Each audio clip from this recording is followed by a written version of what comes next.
তো জিন্দেগির রাত যেখানে লুকানো, জীবনের স্বাদের মূল মন্ত্র যেখানে লুকানো, ওটাই ভুলে গেছে। বুইলা স্বাদের জন্য দৌড়াইতেছে, স্বাদ, কিন্তু দৌড়াইতেছে শুধু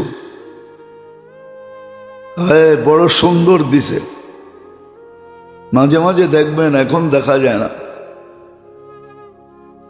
আগে গুলিস্তান থেকে, সদরঘাট থেকে গুলিস্তান ঘোড়ার গাড়ি যেত, এখন যায় না, মনে হয় কম, ঠিক না?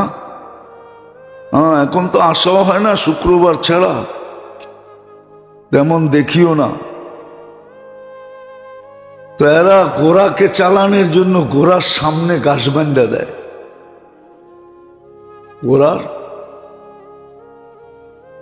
ঘোড়া ঘাস ধরার জন্য দৌড়াইতে থাকে, সারাদিন দৌড়াইতে থাকে, ঠিক না?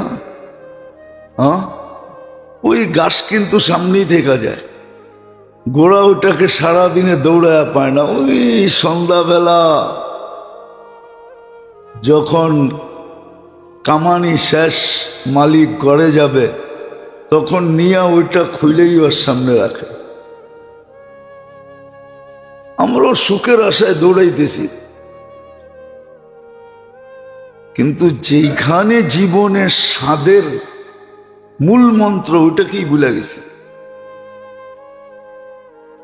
ভুলে দৌড়াইতেছি। একদিন মৌত আসবে, বাস শেষ, আর কোনোদিন স্বাদ দেখা হইল না। কিন্তু বুঝাইতে চাইলে কি হবে, বুঝতেও চাই না, বুঝে না। অথচ এত বিদ্যা, এত ব্রেন, খুইলা সব বলাও যায় না। হ্যাঁ, খুইলা সব বলাও যায় না, বলতে গেলেও আবার আঙ্গুল উঠাবে। কোন বিপদ মাথার উপরে আইসা পড়ে বলাও যায় না। মাঝে মাঝে বড় আফসোস লাগে। আবার আল্লাহর শুকরিয়াও আবার আসে মনে, যে আলহামদুলিল্লাহ, এক সমাজের মানুষই তো, এক বাসার মানুষই তো, এক মাটির মানুষই তো, মুসলমানের ঘরে জন্ম, তো সবকিছু তো ঠিক আছে, কিন্তু আসল বুঝটা ওর ভিতরে নাই, আসল বুঝটা ওর ভিতরে নাই। থাকলে ও চিৎকার দিত। ফেরাউনের যখন জাদুঘররা যখন ঈমান নিয়ে আসছে 70,000 মুসা আলাইহিস ইসলামের সামনে, তো ফেরাউন কয়, বাড়া করে আনলাম আমি, আর তোমরা ঈমান আনলাম মুসার উপরে।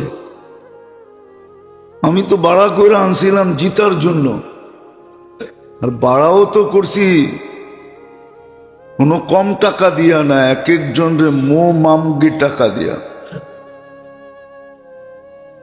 সবাই বলছে আমরা হাকিকত দেখা ফেলছি, সত্য উদ্ভাসিত হয়ে গেছে, কি করব? আমানতুম কাবলা আন আযানা লাকুম, আমার অনুমতি ছাড়া ঈমান নিয়ে আসলা। জাদুঘররা চিৎকার দিয়া বলছিল, আমান্না বিরব্বি মুসা ওয়া হারুন, ঈমান নিয়ে আসছে আমার অনুমতি ছাড়া। বাস্তব দেখার পরে আবার অনুমতির দরকারটা কি? বাস্তব তো দেখে ফেলছি, পর্দা তো আল্লাহ খুলে দিছে, কিন্তু আমার সমাজের দেখবেন অনেক মানুষেরই পর্দা খোলে না, অথচ শিক্ষিত, অথচ বুদ্ধিমান, অথচ বড় বিদ্বান। হ্যাঁ, বড় ব্রেন রাখে,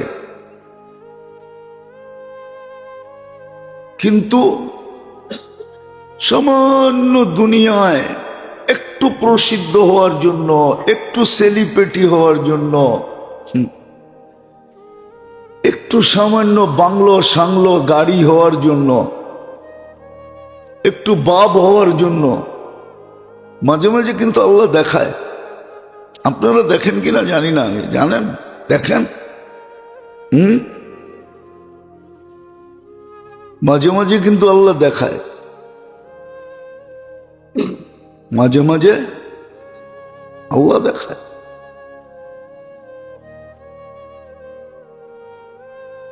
বাংলাদেশের বড় পর্দার নায়িকা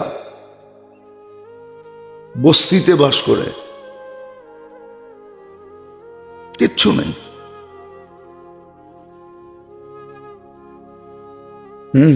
চিনেন? পত্রিকায় আসছে, আমি পত্রিকা দিকে বলতেছি, মিডিয়ায় আসছে। ছোট পর্দার তো বহুত আছে, কেননা রূপ খসা গেলে আর কে দাম দেয়? কি গাল যখন গালের ভিতরে চলে যায় আর কে দাম দেয়? চামড়া যখন টিলা হয়ে যায় আর কে দাম দেয়? দেয় কেউ দাম? হ্যাঁ, কেউ দেয় না। ছেলে মেয়েই দেয় না। অথচ বাবার কত দাপট ছিল, নাম বলবো না। বাংলাদেশের অর্থমন্ত্রী ছিল, কিন্তু মারা গেছে নিজের বাড়ির গ্যারেজে। ছেলেরা ঘরে পর্যন্ত জায়গা দেয়। হাসির বিষয় না, আমরা নাম জানি, নাম বললে আপনারাও জানবেন। গ্যারেজে মারা গেছে, ঘরেও জায়গা দেয় না। এরকম হাজারো আছে। সারা উন্নত দুনিয়া খুঁজলে তো কোটি কোটি পাওয়া যাবে, লক্ষ লক্ষ পাওয়া যাবে। আমার মনে আছে 2008-এ আমার এন্টার ইউরোপ সফর চলতেছিল, 25 দেশ এক সফরে। বসার কোনো সময় ছিল না, খাওয়া গাড়িতে, ঘুম রাস্তায়, ঘুম রাস্তায়। আব্দুল হক সাহেব রহমতুল্লাহ আলীর সাথে সফর চলতেছিল। আমি এমনও ব্যথিত ছিলাম, আমার বড় ছেলে মারা যাওয়ার 8 দিন পরে আমি চলে গেছি, যাকে নিয়ে আমি 6টা বৎসর যুদ্ধ বললে চলে। Bangladesh Bangkok, Bangladesh Bangkok. তো একদিন জার্মানিতে ফ্রাঙ্কফুর্টে একটু সুযোগ পেয়েছি বিকালবেলা। আমাকে একজন বলতেছে, মুফতি সাহেব আপনি বড় ক্লান্ত, চলেন আপনাকে একটু জায়গায় নিয়ে আসি। তো ফ্রাঙ্কফুর্টে একটা নদী আছে আমাদের বুড়িগঙ্গার মতো। অবশ্য আমগো বুড়িগঙ্গার মতো ময়লা সয়লা না, বিলকুল পরিষ্কার পরিচ্ছন্ন। ওটার ভিতরে প্রমত্তরি চলে। প্রমত্তরি বোঝেন তো, ঘুরতে যারা যায়। তো 2 পাশে পার্ক বানানো আছে। আমি দেখি যে বাস আর বাস, সৎখানিক বাস হবে। এত বাস কেন এখানে? কাজে বৃদ্ধাশ্রম থেকে বৃদ্ধদেরকে নিয়ে আসছে, বিকালে নিয়ে আসে আর এখানে ছেড়া দেয়। এরা একটু বৈশা ঘোরাফেরা করে, আবার সন্ধ্যা হলে নিয়ে যায়। আমি বলো চলো দেখা আসি দৃশ্যটা। বিশ্বাস করেন আমার চোখে পানি চলে আসছে।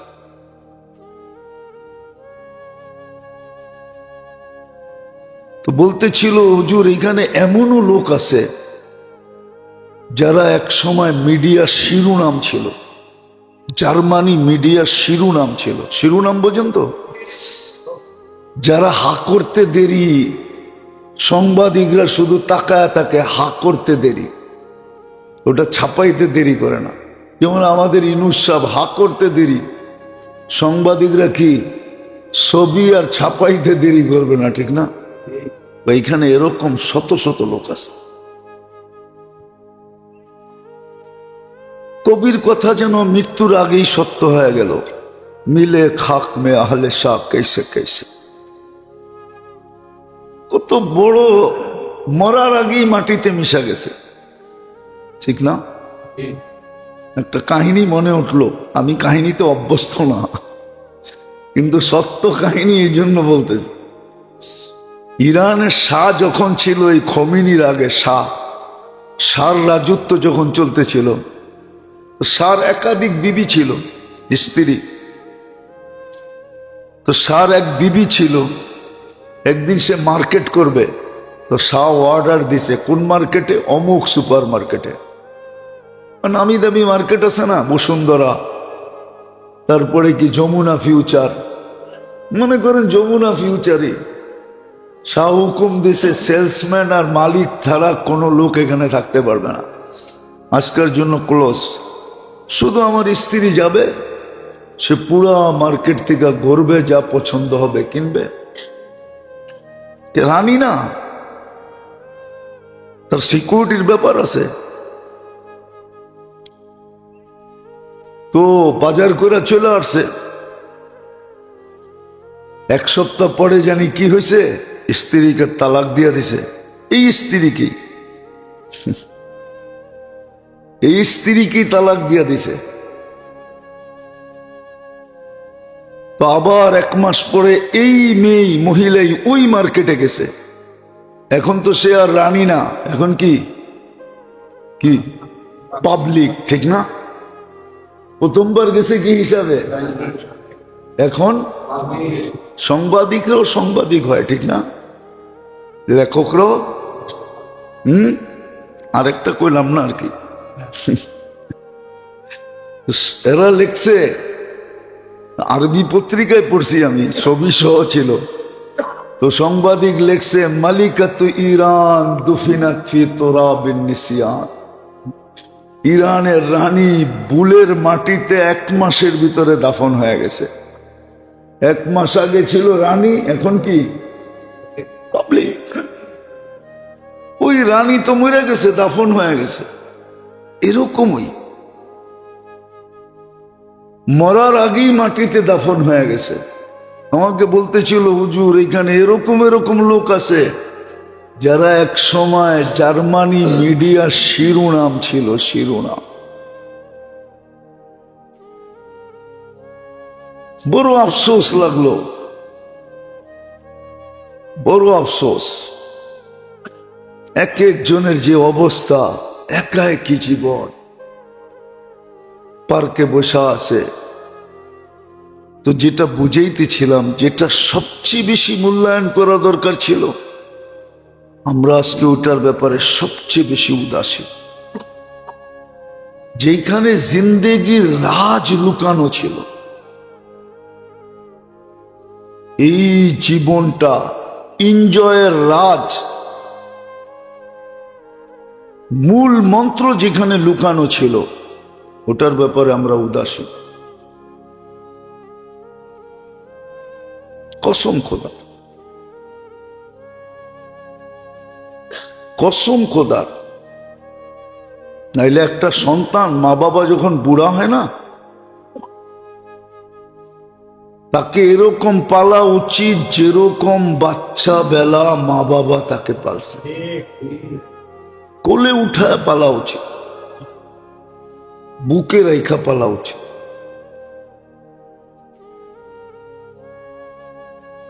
কসম আছে। আমি মনে একবার বলছিলাম আপনাদেরকে, মাকে পিঠে নিয়ে তওয়াব করতেছে। জিজ্ঞাসা করা হয়েছে পিঠে কেন?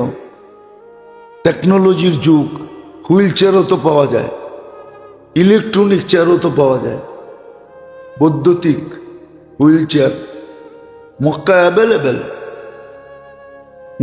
ফ্রি দেয়, ঠিক না? তুই কেন পেটে নিয়া? তো জবাব দিতেছে, মাও তো 10 মাস রাখছিল পেটে, আমি তো পেটে নেই নাই, পেটে নিছি। একটু অনুভূতি আসুক না, মা 10 মাস কি করে আমাকে পেটে রাখলো। আপনি বুঝতে পারেন নাই কথাটার গুরুত্ব, মহত্ব। এটার নামই সন্তান বলে, এটার নামই, এটাই সন্তান, এটার নামই সন্তান। পিঠে নিয়া এরকম চেয়ার সিস্টেম পাওয়া যায়, মা বসে আছে, ছেলে তোয়াফ করতেছে, মাও তোয়াফ করতেছে। বলছে আমাকে তো 10 মাস নিল, আমি একটু নিয়ে দেখি না কষ্ট কিরকম হয়। মা কষ্ট কিরকম করছে, এটার নাম সন্তান। আমরা আসলে সন্তান না, যেটা বুঝাইতেছিলাম, যেই জিনিসটাকে সবচেয়ে বেশি গুরুত্ব দেওয়া দরকার ছিল, ওটার গুরুত্ব আমাদের কাছে নাই। যেখানে জীবনের সুখের মূল মন্ত্র লুকানো ছিল, ওটা জানি না। সুখের জন্য দৌড়াইতেছি, কিন্তু আজ পর্যন্ত কেউ পায় নাই। কেউ আজ মিডিয়ায় বৈশা যতই বলুক না কেন, আমরা দুজন সুখী, বাড়িতে যে জিজ্ঞাসা করলে বোঝা যাবে কত সুখী। মিডিয়ায় বৈশা বলা যায় আমরা বড় সুখী, কিন্তু বাড়িতে গেলে বোঝা যায়। যারা সোনা চিনে ওরা দেখেই বোঝে, ঠিক না? যারা চেহারা চিনে ওরা দেখেই মিডিয়ায় বসা অবস্থায় বোঝে যে মুখ দিয়ে তো বলতেছে সুখী, কিন্তু চেহারার বাজে তো বলা হয় না যে সুখী। চেহারার বাজ বলে না কি, চেহারার বাজ বলে না সুখী। চেহারার বাজই ভিন্ন হয়, সুখী হইলে চেহারার বাজ ভিন্ন হয়। একজন আরেকজনের দিকে তাকানের ভঙ্গি বোঝা যায়। যখন একজন বলে আমি সুখী ওনাকে নিয়ে, তো ওনার তাকানের ভঙ্গি বোঝা যায় তুই 2 নম্বর। তুই সুখী হইলো তো আমি সুখী না। ও যখন বলে আমি সুখী, তখন ও বুঝাইতে চায় তুই সুখী হইলে কি আমি সুখী না। তো যেটা বুঝাইতে চাইলাম, আল্লাহ করুক বুঝে আসুক, আমাদের সবচেয়ে বেশি গুরুত্ব দেওয়া দরকার ছিল আখিরাত। এটাই আমাদের সবচেয়ে বেশি গুরুত্বের বিষয় ছিল। এটার জন্যই আল্লাহ রসুলের চিৎকার ছিল, চিৎকার, ইমামুল আখিরা, উম্মত আখিরাত, আখিরাত, এটাই সবচেয়ে বড় চিৎকার ছিল। সারা দিন এই চিৎকারই ছিল, ইমামুল আখিরা, ইমামুল আখিরা, সাইয়াবাতনি নাবা। আখিরাতের চিন্তা আমাকে বুড়া করে দিছে। কিন্তু ওনার তো কোনো চিন্তাই ছিল না। ঘোষিত তো ছিলেন আগে পিছের মা, সৃষ্টির সর্দার, সৃষ্টির রাজা, সৃষ্টি যার কারণে অস্তিত্ব পেল। কিন্তু ওনার নিজের জন্য ছিল না, আমাদের জন্য ছিল। আমাদের জন্য চিন্তা ছিল যে আখিরাত যেন লক্ষ্যবস্তু হয়, এটার যেন গুরুত্ব হয়। যৌবনের যেন গুরুত্ব হয়, যেই সময়টার গুরুত্ব যত বেশি ওটার যেন গুরুত্ব হয়। দাড়ি পাইকা গেছে, এখন যেন গুরুত্ব হয় আখিরাতের দিকে ঝুঁকে। সারাদিন আল্লাহ আল্লাহ করে, সুযোগ পাইলি আল্লাহকে ডাকে, সুযোগ পাইলি আল্লাহকে স্মরণ করে। ডাকতে না পারে তো মাপ চাইতে থাকে, আল্লাহ পারি না, মাফ করে দেন। এটার গুরুত্ব দেওয়া বেশি দরকার ছিল। বয়সের দিক দিয়ে এই 2টা সময় লক্ষ্যবস্তু হিসাবে আখিরাত। এটার ভিতরেই আমাদের জীবনের এনজয় বলেন, মজা বলেন, স্বাদ বলেন, এটার ভিতরেই লুকানো ছিল। এজন্য সত্য এটি, সুখী কারা কোরআন বলছে, সুখী কারা হাদিস বলছে। সুখী কারা? সাহাবায়ে কেরামও বলছে সুখী কারা, এবং চিত্র আমাদের সামনে তুলে ধরছে যে কে সুখী। সুখী কে? দুনিয়ার স্বাদ কারা পাইতেছে? কসম খোদার, কসম, খাইলে গুনাহ হবে না।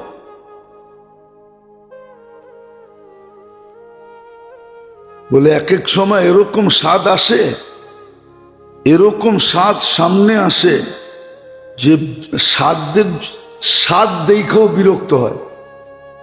স্বাদ দেখেও, ইজ্জত সমীহা দেখেও বিরক্ত হয় যে এত কেন, ঠিক না? এত কেন? যেটার উদাহরণ আপনাদেরকে দিতে পারবো না। মাঝে মাঝে ঘুরেন, তারপরে দেখবেন আল্লাহওয়ালাদের কাছে যায়েন, তখন দেখবেন জীবনের স্বাদ কাকে বলে। যদিও আমার সমাজ এটাকে বেকা চোখে দেখে। আমার সমাজ কি চোখে? কেন? ও তো বোঝে না, ও তো বোঝে না, এটা দেখেই না। ও তো জীবনভর দেখছে কেউ খাওয়াইলে একটা পিজা খাওয়াইছে, কি কেউ খাওয়াইলে কি একটা পিজা খাওয়াইছে, নাইলে একটা বার্গার খাওয়াইছে, নাইলে একটা স্যান্ডউইচ খাওয়াইছে, নাইলে একটু কি চিকেন গ্রিল খাওয়াইছে। ও তো দুই আইটেমের, এক আইটেমের বেশি দেখে নেয়। দেখলে দেখছে কি একটা ড্রিঙ্কস, ঠিক না? হ্যাঁ, ও তো সামনে যখন 50 আইটেম দেখবে, তোর তো এমনি মাথা নষ্ট হইব, ঠিক না? এটা আবার কোন পদ্ধতি? এত কেন? এটা কি অপচয় না? ও লয়ে গেছে কই? ইজ্জত রে নিয়ে গেছে কই? জিন্দগির মজা লয়ে গেছে কই? নাচতে না জানলে উঠান বেকা, ঠিক না? নাচতে না জানলে, মনে হয় বোঝেন না, নাচতে তো জানে না, দূর উঠানটা বেকা শেখা। নাচতে যে কোনখানে বাড়ি খামু, ঠিক না? হ্যাঁ, অথচ নাচতে তো জানে না। নাচতে জানলে উঠান লাগে না, ঠিক না? হ্যাঁ, নাচই তো জানে না। তো ওরা অন্য চোখে দেখে, ওরা অন্য চোখে দেখে, কিন্তু কোরআন হাদিস অন্য চোখে দেখে না। লাহুমুল বুশরা ফিল হায়াতিদ দুনিয়া ওয়া ফিল, কোরআন তো কি কয়? আবেশা ভুল পড়তেছি, গীতা তো পড়তেছি না, কি পড়তেছি? কোরআন। লাহুমুল বুশরা ফিল হায়াতিদ দুনিয়া। আল্লাহ বলে দুনিয়ার জীবনও সবাইরে তাক লাগায় দেন,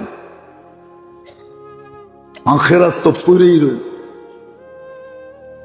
হ্যাঁ, দুনিয়ার জীবনই তাক লাগায় দেন। এই জন্যই তো আহমদ ইবনে হাম্বল রহমতুল্লাহ আলাইহি বলতেন, কি দেখতেছ? দেখবা আমাদের জানাজা। हमारे जनाजा बता देगा हम कौन थे। हाँ, 60,000 খ্রিস্টান জানাজা দেখা মুসলমান হয়েছে। কত? 60,000 মুসলমান জানাজা, খ্রিস্টান জানাজা দেখা মুসলমান হয়েছে। আমাদের ইমাম আবু হানিফা রহমতুল্লাহ জানাজা দেখা 90,000 খ্রিস্টান জাগারটা জাগায় মুসলমান হয়েছে।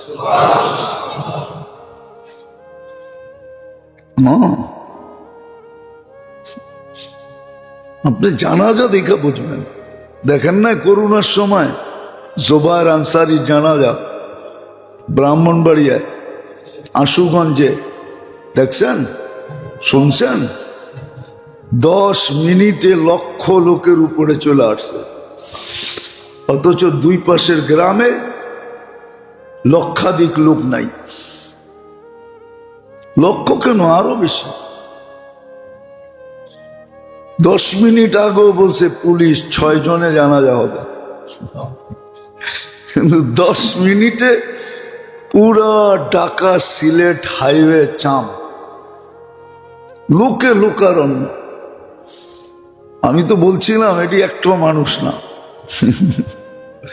কেননা হাদিসের আলোকে দেখলে দেখা যায় কোরআনের পাখি ছিল তো, কোরআনের ছিল তো, ঠিক না?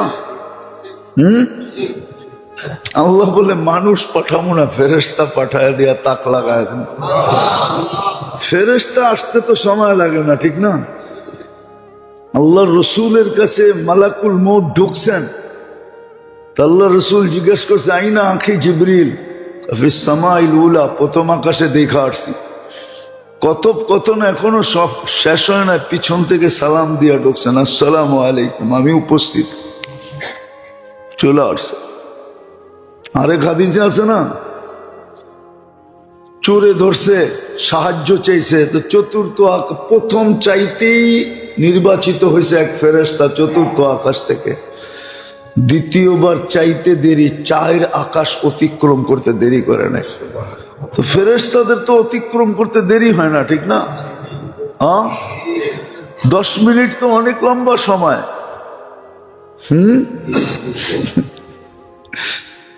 হায় হায়, সত্য এটাই। যদিও আমার সমাজ এটা বেকা চোখে দেখে, বেকা চোখে দেখে, কেন ও তো বোঝে না, ও তো বোঝে না, কেন ও তো এটা দেখে নাই, ও তো এটা দেখে নাই। আমরা দেখি তো মাঝে মাঝে, আবার অহংকার না হয়ে যায়, আমরা দেখি তো মাঝে মাঝে।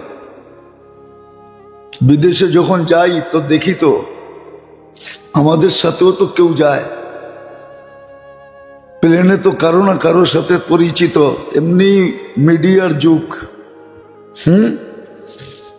কত হোমরা চুমরাকে দেখা যায় ট্যাক্সি দিয়া যাইতেছে, কি কি দিয়া, অথচ আমার জন্য 10টা গাড়ি এসে বসে রয়েছে। কয়টা? কম বললাম, কম কম, বেশি বলি নাই, কম বলছি কিন্তু। তো দেখি তো মাঝে মাঝে, তো যেটা বুঝাইতেছিলাম, যেটার গুরুত্ব সবচেয়ে বেশি দেওয়া দরকার ছিল লক্ষ্যবস্তু হিসাবে, আখেরাত, জীবনের সময়ের ভিতরে যেটাকে সবচেয়ে বেশি গুরুত্ব দেওয়া দরকার ছিল, এক তো দাড়ি পাইকা যাওয়ার পরে, এক তো যৌবন অবস্থায়, যার ভিতরে জীবনের পুরা স্বাদ লুকায়িত ছিল। আজকে জীবন আছে মেরে দোস্ত, স্বাদ নাই। সম্পর্ক আছে, কিন্তু সম্পর্কের ভিতরে যতটুকু মজা থাকা দরকার ছিল অতটুকু মজা নাই। এক সময় সম্পর্কের ভিতরে অনেক মজা ছিল, অনেক মজা ছিল সম্পর্কের ভিতরে। এখন সম্পর্কে মজা নাই, শেষ, মজা শেষ হয়ে গেছে। বরং দেখা যায় এখন সম্পর্ক বিপদের কারণ হয়ে গেছে। কি সম্পর্ক? কি সম্পর্ক কি হয়েছে? মনে হয় বোঝেন নাই। সম্পর্ক এখন বিপদের কারণ হয়ে যায়, পরিচয় এখন বিপদের কারণ হয়ে যায়। এক সময় সম্পর্কের ভিতরে বড় মজা ছিল, আন্তরিকতা ছিল। সম্পর্কের ভিতরে কি ছিল? আন্তরিকতা ছিল, আন্তরিকতা ছিল। প্রতিবেশীও প্রতিবেশীর দুঃখে দুঃখী হইত,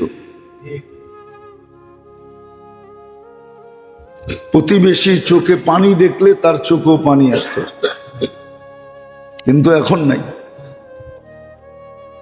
কারণ এটাই, আপনি তো জীবনের স্বাদ কোথায় এটা জানেন না। এটা আল্লাহ রসুল শিখাইছিলেন, জীবনের স্বাদ কোন জায়গায় লুকানো। কোরআন বুঝাইছিল, হাদিস বুঝাইছিল, কসম খোদা কোথায় আছে এটা বুঝাইছিল। আল্লাহর পুরা গ্যারান্টি, যার সম্পর্ক মসজিদের সাথে যত হবে তার ঘরে সুখ শান্তি তত বেশি উচ্ছায়া পড়বে।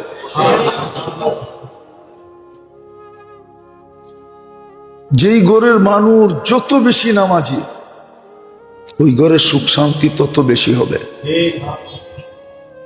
আরো শত পদ্ধতি শিখিয়ে দিছিলেন, কিন্তু না শিখছি, না জানছি, না করছি।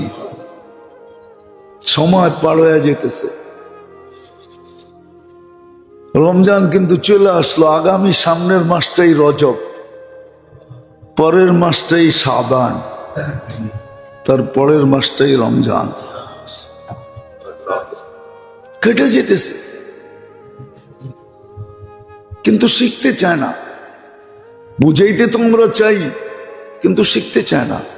কেউ শিখে না, কেউ বুরুক্ষেপই করে না, উড়ায় দেয়। বাবে হুজুরে রাখছি তো এই জন্য শোনাবে, আমরা আসি তো এই জন্য শুনবো। আমল থাকুক না, আমল থাকুক না। যদিও কবির কথা ছিল, আমল সে জিंदगी बनती है जन्नत भी, ये खाकी अपने फितरत पे ना नूरी না নারী। ইয়ে খাকি, এটা মাটির তৈরি। সত্য ছিল মনীষীদের কথা, কিন্তু আমরা মানতে চাইতেছি না। আখেরাত আমাদের লক্ষ্যবস্তু না। সময়ের মুহূর্তগুলো আমাদের কাছে কোনো গুরুত্ব রাখে না। হ্যাঁ, দুনিয়ার ব্যাপারে রাখে, দুনিয়ার ব্যাপারে, আখেরাতের ব্যাপারে রাখে না। দুনিয়ার ব্যাপারে রাখে। বিশ্বাস হয় না আপনাদের? আপনারা তো ঘুমায় থাকেন, কোত্থেকে দেখবেন? আমার মতো সারা রাত্রে রাস্তায় থাকলে না বুঝবেন। কাঁচা বাজার গুলাতে যা দেখেন, মানুষের ভিড় কয়টার থেকে শুরু হয়, বেচাকিনি কয়টায় শুরু হয়, আড়তদাররা কয়টায় আসে, ক্রেতারা কয়টা আসে। কালকে রাত্রে তো মমিন সিং থেকে আসার সময় এই জামি আমি 1.5 ঘন্টা বসেছিলাম। না না না, মাওনার আগে একটা কাঁচা বাজার আছে বিরাট বড়, ওই জামেই তো বসেছিলাম 1.5 ঘন্টা। মানুষ আর মানুষ, গাড়িতে বসে বসে ভাবতেছিলাম, এটাই তো সত্য, এটাই তো সত্য। দুনিয়ার গুরুত্ব আছে, কিন্তু আখেরাতের গুরুত্ব নাই। অথচ যাদের জন্যই করা যাইতেছে ওরাই মনে রাখবে না। যাদের জন্য করা যেতেছে ওরাই মনে রাখবে না। সত্য এটাই। এই জন্য মেরে দোস্ত, রাস্তা এটাও আছে, মানি আমি এটা। পরিবেশ পরিস্থিতি পারিপার্শ্বিকতার কারণে অনেক সময় করতে চাইলেও করা যায় না। এটার জন্য আল্লাহ রসুল একটা এলাচ দিছিলেন, চিকিৎসা দিছিলেন। হাদিসে এটার ইঙ্গিত আছে যে পারো না তো সরি বলো, মাপ চাও, ইস্তিগফার পড়ো, আল্লাহর কাছে মাপ চাইতে থাকো। তো যেটা বুঝাইতেছিলাম, মসজিদের সম্পর্ক, নামাজের সম্পর্ক, এটার ভিতরে আল্লাহর গ্যারান্টি ছিল। কাফাল আল্লাহু লাহু রাহা, তোমাদের সুখ শান্তির দায়িত্ব আমার। তুমি যত নিবেদিত হবা, আমি তোমার সুখ শান্তি তত বেশি দিব। সুখ শান্তি বস্তুতে আসে না মেরে দোস্ত, মাইনা নেন। আল্লাহ প্রমাণ দেয়, সুখ শান্তিতে যদি বস্তুতে আসতো তাহলে উন্নত মানের খানায় কোনো দিন পেটের ভিতরে ফুড প্রয়োজন হতো না।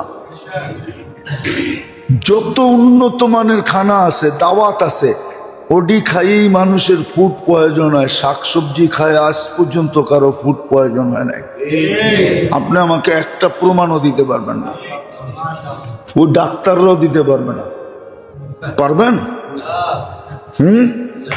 সাদা মাটা শাকসবজি খায় ফুড প্রয়োজন হয়েছে আজ পর্যন্ত কোন রুগী আসছে? বড় বড় দাওয়াত খাই ফুড প্রয়োজন হয়। তাহলে বোঝা গেল আমার কথাটাই সত্য। বস্তু দিয়া সুখ শান্তি আসে না, এটা আপনার ধারণা, নিচক ধারণা। বস্তু কাউকে সুখ দিতে পারে না। বিশ্বাস হয় না আপনার? না, এই যুবক বিশ্বাস হয় না। বস্তু সুখ শান্তি দিতে পারে না। সুখ শান্তি তো এইখান থেকে আসে। এই জন্যই তো মাঝে মাঝে বড় বড় দাওয়াতে খায়া স্কোয়ারে যায়, এক রাত্র থাইকা সকালবেলা পাঁচ পেটি দিয়া চলে আসে, অথচ খাওয়া খাইছে 300 টাকার, দিয়েছে কত? 5 লাখ টাকা। হ্যাঁ, বড় বড় হাসপাতাল গুলাতে এই মুরগি গুলাই তালাশ করে। রাগ হয়ে গেলেন? ওরা এই মুরগি গুলাই, আমার এক পরিচিত ডাক্তার আছে, তা আমি একদিন বলতেছিলাম এই ঢাকার তেহারি আছে না? আরে ঢাকার বিভিন্ন জায়গায় তেহারি আছে না? আপনারা গেছেন কোনোদিন? এই যে এদিকে কি জানি নাজিরা বাজার, সারা ওটা শুরুই হয় 12টার পরে, 1টার পরের থেকে, ঠিক না? আমার ওই হার্টের ডাক্তার বলতেছিল, হুজুর এই দোকানগুলো আছে দিকেই তো আমগো ব্যবসা চলে, নাইলে এটি না থাকলে আমাদের ব্যবসা হইতো না। আমরা বড় বড় মুরগি পাইতাম না। হ্যাঁ, বড় বড় মুরগি পায়, এক রাত্রে 5 পেটি খাওয়ায়া ছেড়া দেয়, 6 পেটি। এবার কেয়ারে গেলে তো কোনো কথাই নাই, 15-20 পেটি এক রাত্রে শেষ। এবার কেয়ার চিনেন? এটাও তো চিনেন না। থাকেন তো ঢাকা শহরে, এটাও চিনেন না। ওরা যেতেই বসুন্ধরার ভিতরে অ্যাপোলো যেটা ছিল ওইটাই এবার কেয়ার এখন। ওটার ভিতরে এক রাত থাকলে তো এরকম পেশেন্ট গেলে মোটামুটি 10-এর নিচে তো না। অথচ খানা খাইছে 1000 টাকার, 10 লাখ দিয়েছে। আল্লাহ দেখায় মাঝে মাঝে যে তোরা যেটা ভাবছ ওটা আসলে ভাবনাটা ঠিক না।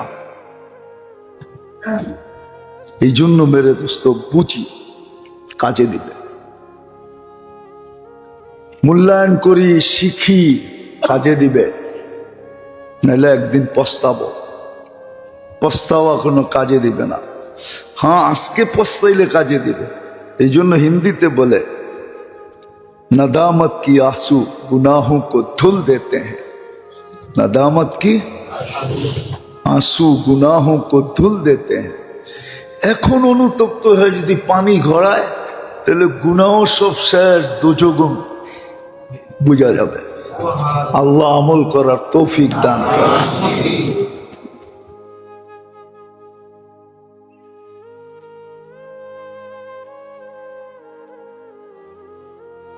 আমাদেরও তো স্বভাব আছে দিনদার দেখলে ক্রিটিসাইজ করা, ঠিক না? কি স্বভাব নাই? বলেন সারাদিনে কতবার আলহামদুলিল্লাহ বলেন? আলহামদুলিল্লাহ বললে তো সৌরজগতের অর্ধেক জায়গা নেকি দিয়া বেড়া যায়। আলহামদুলিল্লাহ বললে তো জান্নাতে একটা সোসাইটি হয়, যেই সোসাইটির নাম হবে বাইতুল হামদ। সোসাইটি চিনেন? তাও তো চিনেন না। বাংলাদেশে বহু সোসাইটি আছে, ঘুরা ঘুরা দেখেন। ঘুরেন তো না, প্রত্যেকে দেখবেন। গুলশানও একটা সোসাইটি, বনানীও একটা সোসাইটি, উত্তরও একটা সোসাইটি। মাঝে মাঝে যায় দেখেন ওইখানের মানুষের পাপ কিরকম, কি যান কখনো? জানতো না। ওইখানে মসজিদে যে মাঝে মাঝে নামাজ পড়েন তো দেখবেন ওইখানের পাবলিকের পাপ কি। পাবলিকের পাপ কি, বাপ বোঝেন তো? ভিতরে গ্রাফিটি কিরকম। আমি উত্তরার বাসিন্দা। তো জান্নাত সোসাইটি হবে বাইতুল হাম, এটা একটা সোসাইটি, বিশাল সোসাইটি। দুনিয়ার উত্তরার মতো ছোট না, কয়েক কোটি উত্তরা ঢুকায়া দেওয়া যাবে, হাজার না, লক্ষ না। এরকম জান্নাতে সোসাইটি হবে ভিন্ন ভিন্ন। আপনি মনে করছেন একরকমই হবে? না। রোজার সোসাইটি ভিন্ন, নামাজের সোসাইটি ভিন্ন, তেলাওয়াতের সোসাইটি ভিন্ন। সবগুলোর ভিতরে নেম প্লেট লাগানো থাকবে। জান্নাতি ঘুরবে আর দেখবে, আর ওর চোখ তাক লেগে যাবে, আর কোরআনের আয়াত ওর কানের ভিতরে আসবে। ফালা তা'লামু নাফসুম মা উখফিয়া লাহুম। তুই শুনছিস, তোর জন্য কি লুকায় রাখছিলাম বানায় বানায়, এখন দেখতে থাক। এক এক সোসাইটি বানায় রাখবে। আলহামদুলিল্লাহ তো কেউ বলে না। আমাদের সকলকে বুঝা এবং আমল করার তৌফিক দান করেন। মানুষ হিসাবে, সৃষ্টির সেরা হিসাবে সবচেয়ে বেশি বিবেক বুদ্ধি বিদ্বান হওয়া হিসাবে সবচেয়ে যেই জিনিসটার খেয়াল রাখা দরকার ছিল,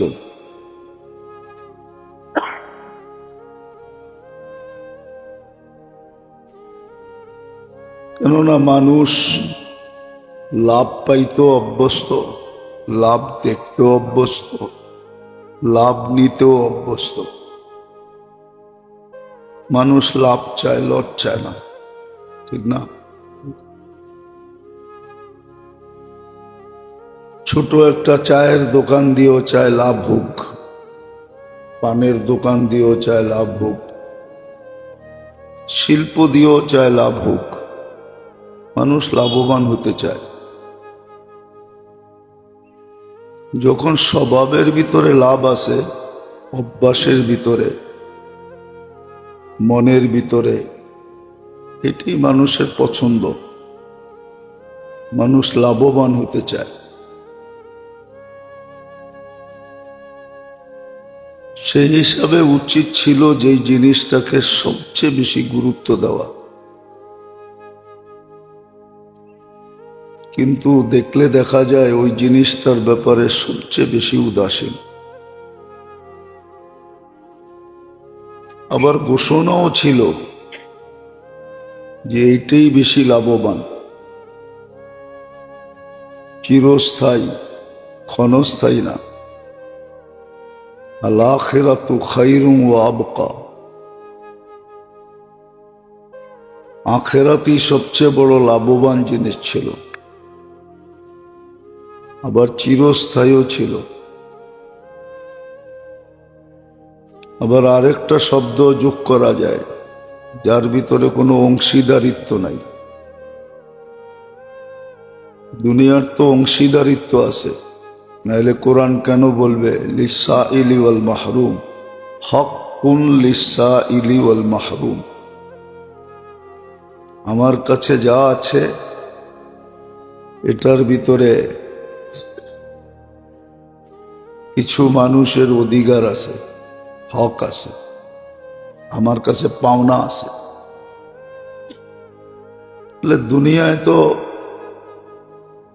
পাওনাদার আছে, অধিকার রাখে আমার কাছে, এটাই কোরআনে সুস্পষ্ট। কিন্তু আখিরাতে কোনো বন্টন নাই, কোনো পাওনাদার নাই। কেউ আমার কাছে দাবি করতে পারবে না, কেউ আমার উত্তরসূরি হবে না। তো যেটা বুঝাইতে চেয়েছিলাম, যেটার ব্যাপারে সবচেয়ে বেশি সজাগ থাকা দরকার ছিল, স্বভাব হিসাবে মানুষ 2 টাকা লাভের জন্য কোথায় থেকে কোথায় যায়, ঠিক না? 2 টাকা লাভ ইসলামপুরে গেলে পাবেন, যারা থান কাপড়ের ব্যবসা করে গজে 2 টাকা লাভ, 8 আনা লাভ, ঠিক না? এটার জন্য কত চেষ্টা করে, কই থেকে কই যায়। 2 টাকা লাভ হবে গজে, মাথার গাম পায়ে ফেলে। এরকম বহুত জিনিস আছে, সামান্য লাভ।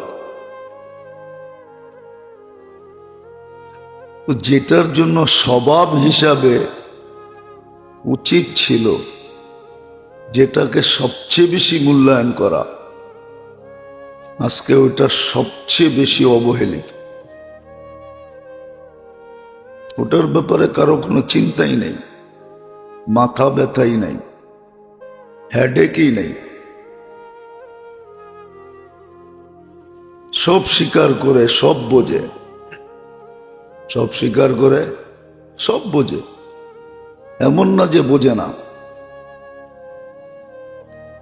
চোখের আড়াল হলে যে মনের আড়াল হয়ে যাবে এটাও বোঝে। কবরে রেখা আসার পরে আর কেউ স্মরণ করবে না এটাও বোঝে। অথচ মা বাবার হকের ভিতরে এটাও ছিল। মৃত্যুর পরে তাদের হকের ভিতরে এটাও যুক্ত ছিল যে ডেলি কিছু না কিছু আমল করে তাদেরকে পাঠাও। এরা বড় মুখাপেক্ষী, কিছু না কিছু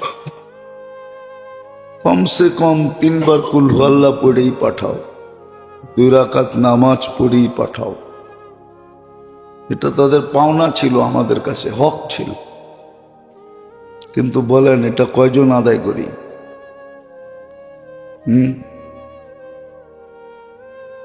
এটা মৃত্যুর পরে মা বাবার পাওনা আমাদের কাছে, জীবিত সন্তানদের কাছে পাওনা। হ্যাঁ, কিতাবে লেখা আছে, আমরা বানায় বলতেছি না। এদের হক ছিল কিছু না কিছু ডেলি কইরা পাঠাই। হাত উঠাইলে যেন তাদেরকে স্মরণ করি। এই জন্য আল্লাহ দোয়া শিখাইয়া দিছেন। তোর গুরুত্ব না হইলে আল্লাহ দোয়া শিখাইতেন না। কি দোয়া করব এটাও শিখাইয়া দিছেন। রব্বির হাম হুমা কামা রব্বায়ানি সগীরা, দোয়াটা কিন্তু আল্লাহ শিখাইছেন। কেমন গুরুত্ব, কিন্তু বলেন কয়জনে আদায় করি? মৃত্যুর পরে খুব এদের দরকার ছিল, থাকলেও তো কিছু না কিছু খরচ হইতো।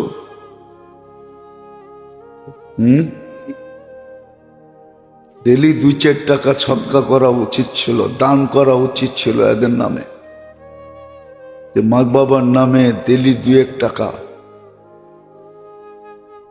1 টাকা দিলেও হতো। আপনি 1 টাকা দিতেন, আল্লাহ হয়তো দেখা যেত 100 টাকা বানায় পৌঁছাইতেন। না, আপনি 1 টাকা দিলে তো এমনি 10 টাকা হবে, ঠিক না? অটোমেটিক 10 টাকা হয়ে যাবে, ঠিক না? 1 তো রইল না, কত হইল? 10 হইল। হতে পারে আপনার দিলের ব্যথার কারণে, কোরআনে তো ইঙ্গিত আছে বেগারে হিসাবও হইতে পারে। এই উম্মতের জন্য আছে না যে আমি তার ইখলাসকে দেখব, দেখা এককে হিসাব ছাড়া বানায় দিব।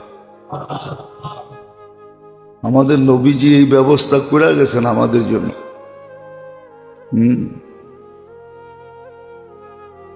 তো যেটা বুঝাইতেছিলাম, যেটা সবচেয়ে বেশি গুরুত্ব দেওয়া দরকার ছিল,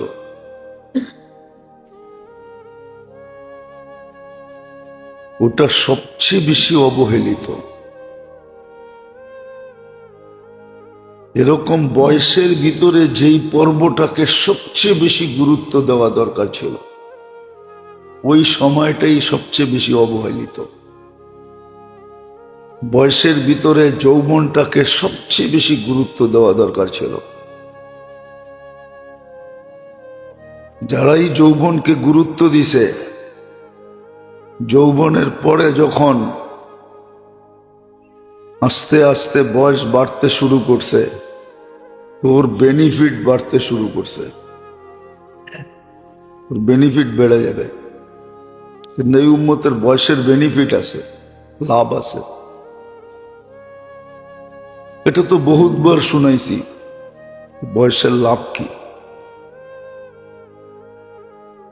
তো যেই সময়টার সবচেয়ে বেশি গুরুত্ব দেওয়া দরকার ছিল, আজকে আমাদের সমাজে দেখা যায় ওই সময়টা হাসি তামাশা খেলাধুলার ভিতরে কাটে, ফালতু কাজে কাটে। ঘরের মা বাবাও বলে, তোর কি বয়স হয়েছে নাকি নামাজ পড়ার, আল্লাহ আল্লাহ করার বয়স হয়েছে? আল্লাহ আল্লাহ করার বলে আবার একটা বয়স আছে। বলে না, তুই জোয়ান বয়সী বাচ্চা বলে। এই যৌবন বয়সে তুই হুজুর হয়ে গেছস, দাড়ি রাখছস, পাগড়ি পড়স, নামাজ পড়স, মা বাবা পর্যন্ত কেমন অবস্থা হয়ে গেল। এক জমানা ছিল পেটে বাচ্চা আসার আগেও মা বাবা মিলা দোয়া করতেন,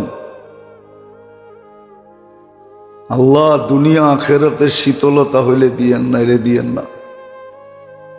আর আইসা গেলে কাঁদতে থাকতেন যে তোমার হইলে দিও, তোমার মন মতো যদি হয়। কিন্তু এখন মা বাবাই বাধা সৃষ্টি করে, এখনো তোর বয়স হয়েছে নাকি। তো যেই সময়টাকে মূল্যায়ন করা দরকার ছিল বয়সের ভিতরে, ওটা খুব করা দরকার ছিল। কিন্তু আমার সমাজ পুরা উদাসীন। ভাবতেছি এক সময় এসা, জানি না এতদিন বাঁচবো কি বাঁচবো না, বাঁচলে হয়তো দেখতে পারবো।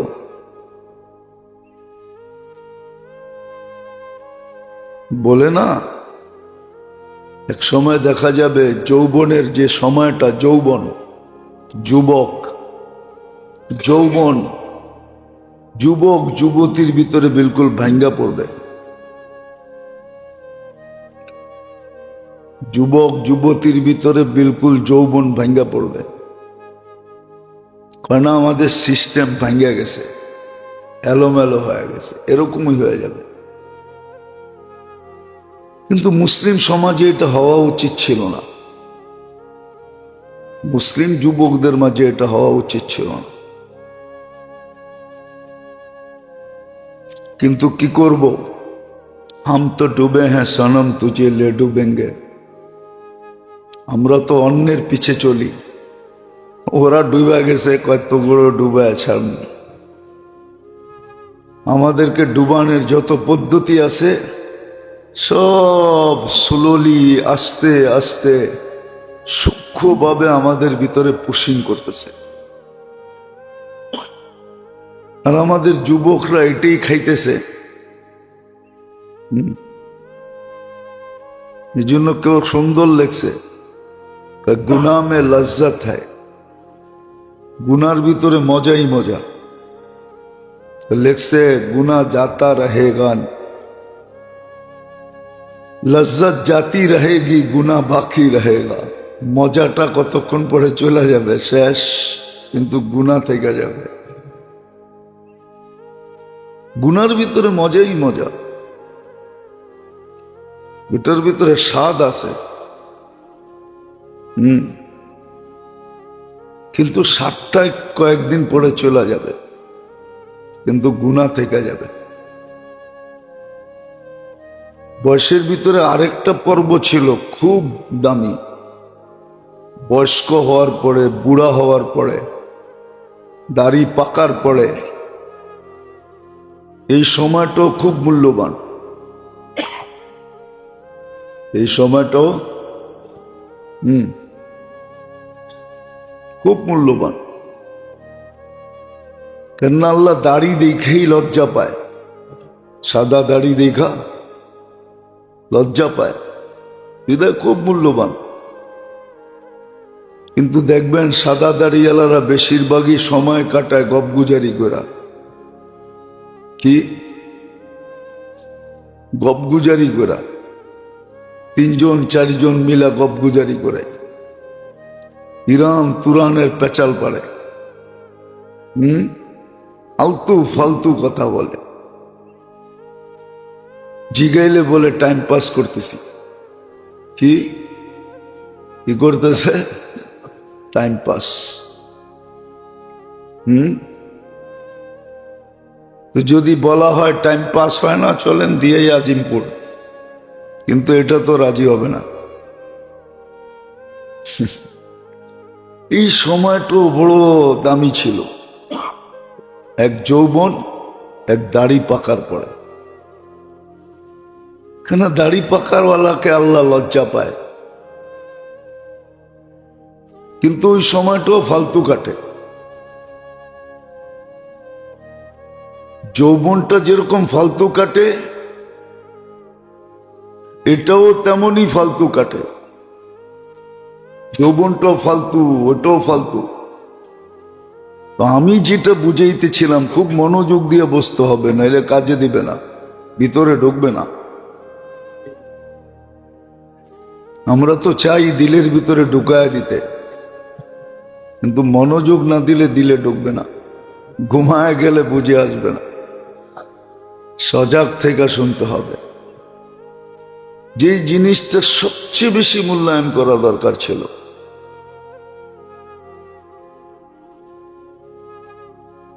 যার কারণেই আমরা এই অশান্তিতে ভুগতেছি।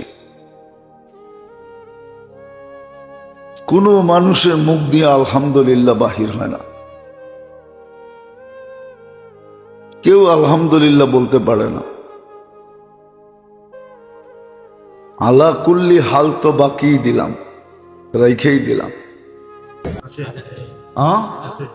হুজুর দেখলি একটা খোঁচা মারা, ঠিক না? ইমাম সাহেবরে দেখলেই একটু গেজানো, গেজানো বোঝেন? গেজানো বোঝেন না?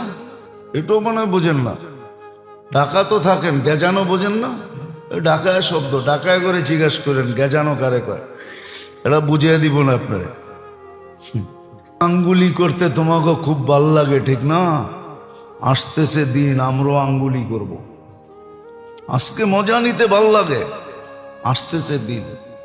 এটা মনে মনে ভাইবা সব উপেক্ষা করে যারা আল্লাহর হুকুম, নবীর তরিকার উপরে চলে, আল্লাহর হুকুমকে গুরুত্ব দেয়, আল্লাহর হুকুমকে গুরুত্ব দেয়, ওরা বাস্তবিকই এখানেও সুখে আছে, এখানেও সুখে থাকবে। আমরাও তো ইসলামকে পছন্দ করি না।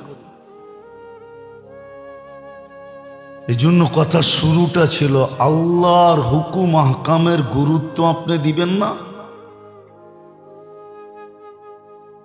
আল্লাহর হুকুম আহকামের যদি আপনি গুরুত্ব না দিলেন, কেন এটা না বুঝলেন, অ্যানালাইসিস না করলেন,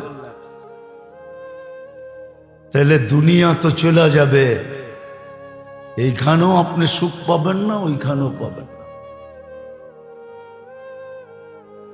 এইখানেও পাবেন না।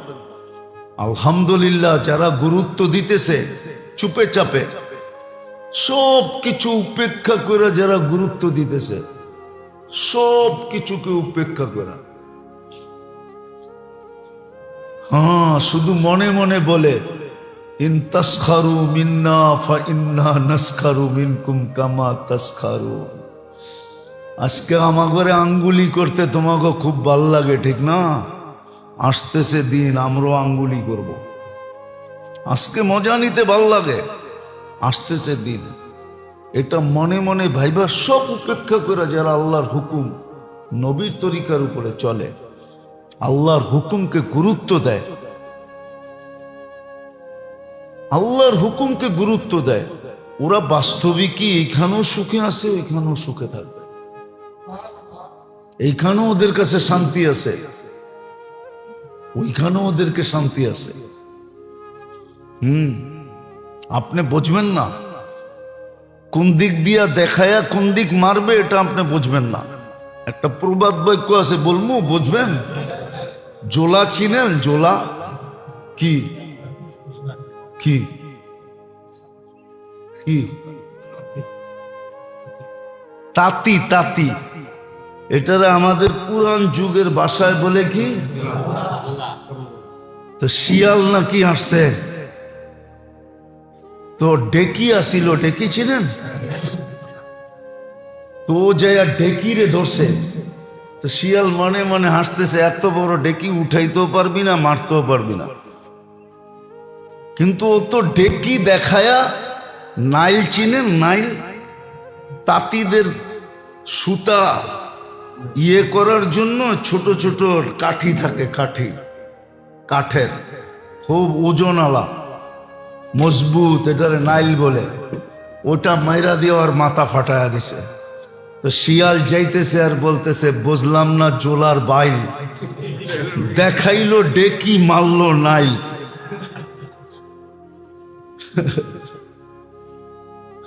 বুঝলাম না জোলার বাইল, দেখাইলো ডেকি, মারলো। কত ডেকি দেখাইলো আমারে, ডেকি মারবো। আমি তো নিশ্চিন্তে ছিলাম যেটা উঠাইতেও পারবো না, মারতেও পারবো না, ঠিক না? আমি মুরগি লয়া চৌপাট, কিন্তু মাইরা তো দিল নাই। আমরা আল্লাহ কোন দিক দিয়ে কইরা না এটাও বুঝি না। আপনি যতই মজা লন, যারা দিনদারির উপরে চলে, আল্লাহর হুকুমকে নবীর তরিকাকে যারা গুরুত্ব দেয়, ওদের সাথে যে আপনার আমার ব্যবহার, আপনার আমি ভাবতেছি বাহ, খুব খুব করতেছি, ঠিক না? আল্লাহ যে কোন দিক দিয়ে নিয়ে নিব এটা আপনি বুঝবেন না। আপনারে দেখাইব ডেকি, মারবো নাই। এটাই বলছিল আর কি। আসে অনেক সময় দেখি তো আমরা রাস্তা ঘাটে দেখি, না চিনলে বেশিরভাগ লোককেই দেখি এই ধরনের। আর যারা চিনে তারা হয়তো সমীহা করে, কিন্তু বেশিরভাগ লোককেই দেখি এই ধরনেরই, এই মেজাজে।